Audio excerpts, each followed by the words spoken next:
Bienvenue dans mon monde où je t'invite à te connaître profondément, à recoller les morceaux avec la part divine qui est en toi. Je suis ici et maintenant pour t'aider à reprendre le contrôle de ton être infini afin que tu vives une vie libre, riche et épanouie. Bonjour et bienvenue à toi. Pour toi qui ne me connais pas, je suis Genesis. Je suis l'autrice de Maintenant je vis, disponible sur toutes les plateformes en ligne, le site Cultura, Furet du Nord, Amazon, Fnac, mais aussi sur toutes les autres, et dans toutes les librairies en France à la commande. Nous allons parler de la personne de Jésus. Alors pour ceux qui savent, pour ceux qui ont suivi, moi je viens d'un arrière-plan donc religieux, catholique, très pratiquante même. Qu'est-ce que je pense moi de Jésus? Je vais vous donner ma perception. Alors, pour moi, Genesis pense que Jésus est un modèle. Jésus n'est qu'un modèle. Et des modèles, il y en a plein. Chez les chrétiens, il y a eu Jésus. Chez les bouddhistes, là-bas, il y a eu les Bouddhas. Chez les autres, là-bas, il y a Krishna. Il y a des modèles, il y en a eu beaucoup. Et il y en aura encore. Tout part de ce qu'on a appris, ce qu'on nous a dit, ce qu'on nous a inculqué, ce à quoi on a été exposé toute notre vie. Vous voyez? Pour moi, Jésus n'est qu'un modèle. Tout ce que Jésus a fait, il a toujours parlé de son Père. Jésus est le modèle par excellence de ce que devrait être l'homme sur la terre. Voilà moi l'interprétation que j'ai de Jésus. C'est le modèle par excellence de ce que devrait être l'homme grand H sur la terre.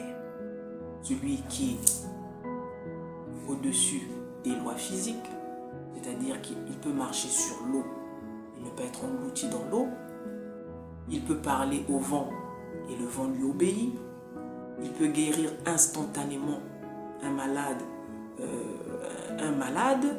il peut chasser les esprits de manière instantanée. Vous voyez, toutes ces choses-là. Jésus n'a été qu'un modèle. Après, effectivement, il y en a d'autres qui vont te dire Jésus n'a jamais existé. Écoutez, dans le monde de Dieu, tout est possible. Laissez toutes les croyances coexister. Ça ne changera rien de toutes les façons. Que vous y croyez ou pas, elles vont exister. Si elles doivent exister, elles vont exister. Mais, je vous parle ici de moi. Jésus, pour moi, n'est qu'un modèle. Ce que devrait être l'homme sur terre. La doctrine que Jésus nous a laissée, si je peux le dire comme ça, elle est basée sur 3 points. L'amour vertical, l'amour donc de Dieu, l'amour de ta source, l'amour de ton Créateur. Tu aimeras ton Dieu de toute ta force, de toute ta pensée, de tout ton cœur. C'est quand les disciples lui demandent quel est le plus grand commandement. Moïse nous a laissé les 10 commandements, mais quel est le plus grand commandement? Il a dit, tu aimeras Dieu de tout ton cœur, de toute ta pensée, de toute ta force. Et tu aimeras ton prochain comme toi-même. L'amour horizontal. Donc l'amour que tu as avec tes parents et ta famille, ton environnement direct, la société. Tu dois aimer ton prochain comme toi-même. Là, il parlait de l'amour inconditionnel. À l'amour conditionnel qu'on a appris à nos dépens finalement. Je t'aime tant que tu es conforme à mes règles. Je t'aime tant que tu ressembles à ce que je veux, ce à quoi je veux que tu ressembles. Le jour où tu ressembles pas à ce que je ne veux pas, le jour où tu ressembles à ce que je ne veux pas, je te déclasse, je te mets de côté. C'est pas ça l'amour. Voyez? Et le troisième point, c'est la foi. Tout ce qu'il a fait, il interpellait toujours les gens qui venaient le voir. Maître, s'il vous plaît, guérissez-moi. Qu'est-ce que tu veux que je fasse pour toi? Je veux être guéri. Je veux voir.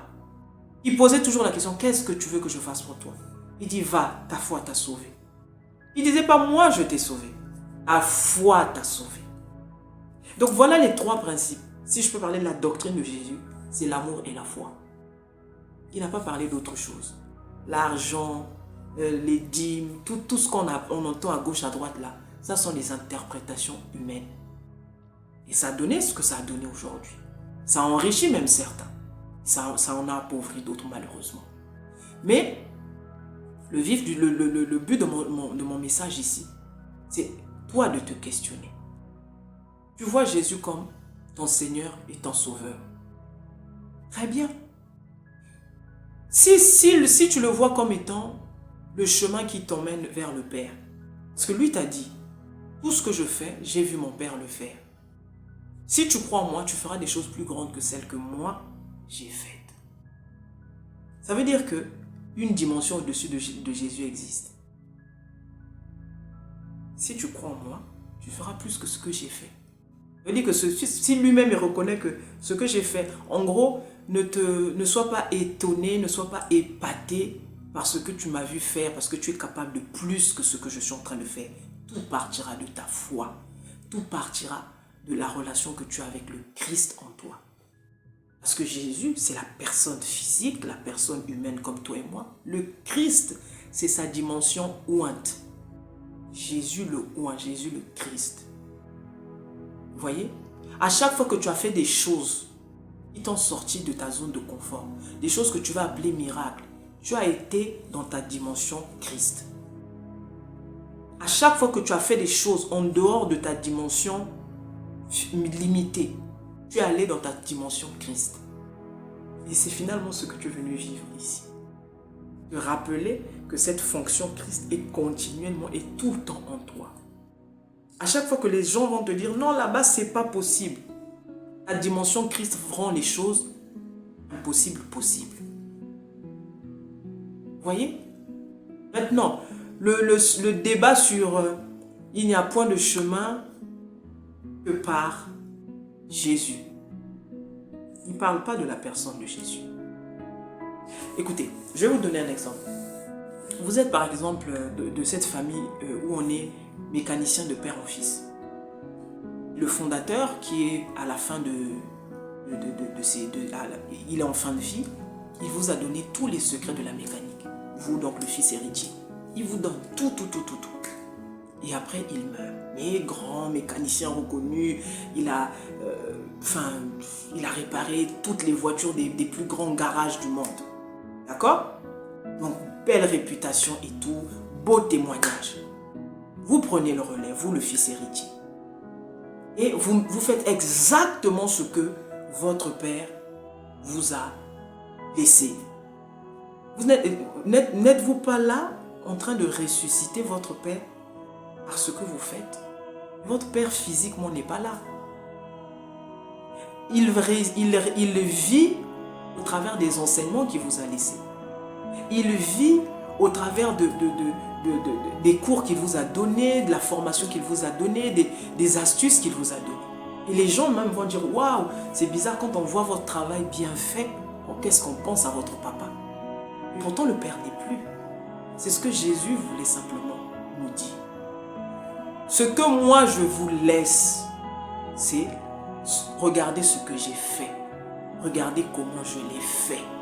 Si vous croyez en moi, vous ferez plus que ce que vous avez vu, ce que vous m'avez vu faire.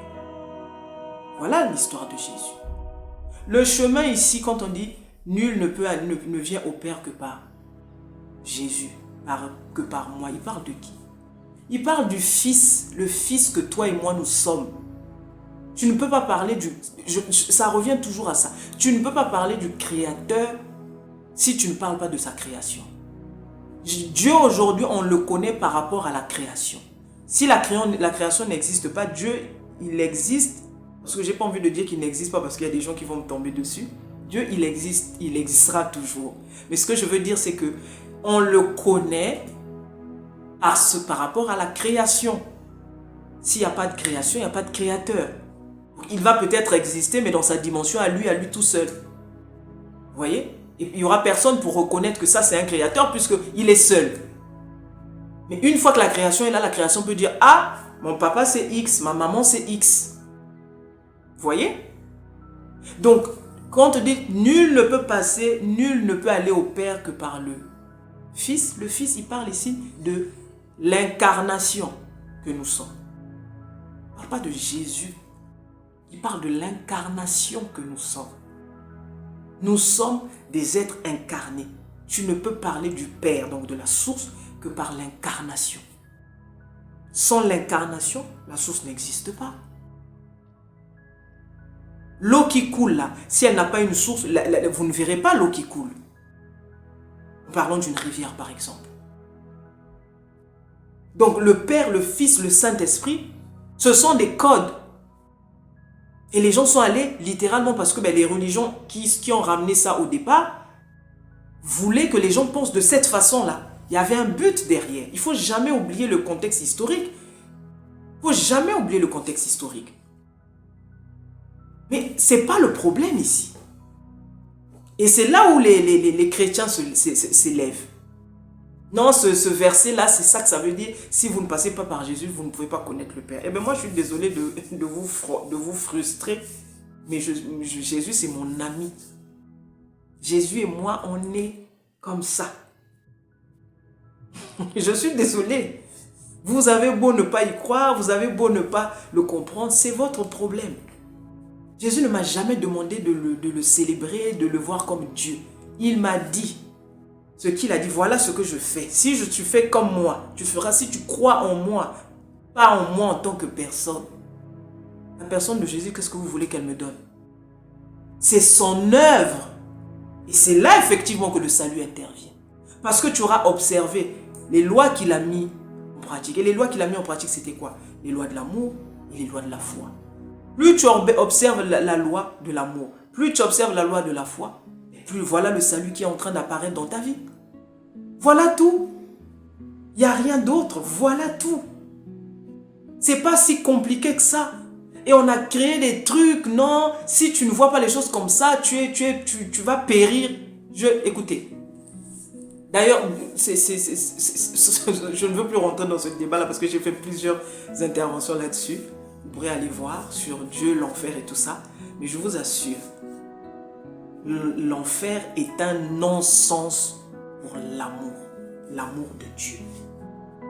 C'est même une insulte à la nature de Dieu. En tout cas, c'est ce que je pense. Pour moi, Jésus est un modèle. Si tu en fais un modèle, très bien. Si tu en fais ton modèle, très bien. Et des modèles, il y en a beaucoup. Ils ont existé, ils existeront encore. Chacun selon les limites, chacun selon les niveaux de conscience qu'il avait à ce moment-là. Jésus, à ce moment-là, il pouvait peut-être défier l'eau, il pouvait défier l'air, mais peut-être qu'il ne pouvait pas défier le feu. J'en sais rien, moi. Vous voyez, en fonction de ton niveau de conscience, il y en a qui vont travailler avec les éléments. Il y a un élément qu'il va maîtriser, il y en a qui va le maîtriser un peu moins. En fonction de ton niveau de conscience. Dans le monde de Dieu, tout est possible. Jésus est un maître. Jésus est un modèle de ce que l'homme devrait être sur la terre. Donc c'est l'image de Dieu de façon incarnée. Celui qui n'a peur de rien, celui qui est au-dessus de tout par l'amour, celui qui peut tout par la foi. Voilà ce que je suis venu vous montrer.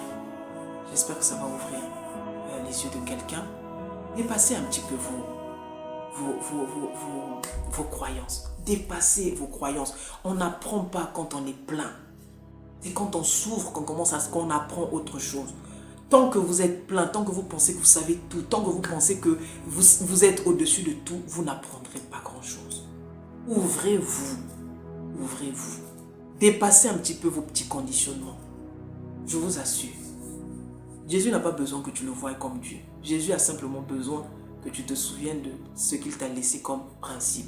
Les principes de l'amour et de la foi. Et tu en as besoin pour être un avec le Père. Parce qu'il ne travaille qu'avec ces deux éléments. L'amour et la foi. Merci à toi. Bonne journée, c'était Genesis. Ciao.